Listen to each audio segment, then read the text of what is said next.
అనకాపల్లి జిల్లా మాడుగుల నియోజకవర్గంలో చంద్రబాబు నిర్వహించిన సభ అట్టర్ ఫ్లాప్ అయింది. బాబు సభకు జనాలు ముఖం చాటేశారు. జనాలు లేక సభా ప్రాంగణం ఖాళీగా దర్శనమిచ్చింది. జన సమీకరణ చేయటంలో విఫలమయ్యారంటూ టీడీపీ నేతలపై బాబు ఆగ్రహం వ్యక్తం చేశారు. జనాలు లేకపోవడంతో అనుకున్న సమయం కంటే ఆలస్యంగా చంద్రబాబు సభకు వచ్చారు.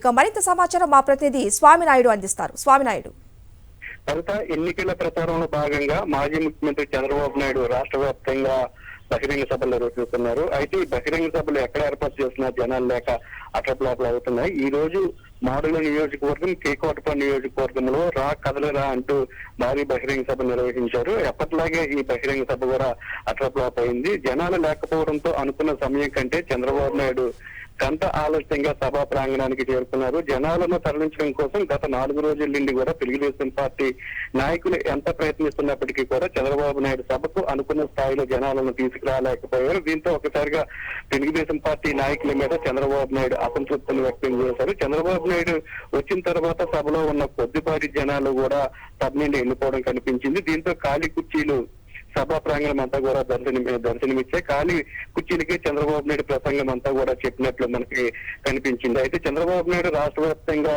ఎక్కడ నిర్వహిస్తున్న సభలకు కూడా జనాలు లేకుండా ఖాళీగానే కుర్చీలు దర్శనమిస్తున్నాయి. ఈ నేపథ్యంలోనే ఈ రోజు నిర్వహించిన సభకు కూడా జనాలు ఎక్కడా కూడా కనిపించకపోవడంతో సభ అంతా కూడా తప్పగానే జరిగింది. చంద్రబాబు నాయుడు చెప్పే ప్రసంగాల్లో ఎక్కడా కొత్తదనం లేకపోవడం, ఆయన అధికారంలో ఉన్నప్పుడు ఆ రాష్ట్రంలో ఎటువంటి అభివృద్ధి చేశామో, అలాగే ప్రజలకు ఎటువంటి సంక్షేమ కార్యక్రమాలు అందించామో చెప్పలేక కేవలం ప్రభుత్వం మీద విమర్శలకే అధిక ప్రాధాన్యత ఇస్తున్నారు. దీంతోనే ప్రజలు చంద్రబాబు నాయుడు సభలకు రావాలంటేనే అయిష్టత చూపెడుతున్నారు. వచ్చిన బలవంతంగా తీసుకొచ్చిన కొద్దిపాటి జనాలు కూడా చంద్రబాబు నాయుడు సభ ప్రారంభం కాగానే వెళ్ళిపోయే పరిస్థితి అయితే మనకి ప్రతి సభలోనూ కూడా కనిపిస్తుంది. హర్ష.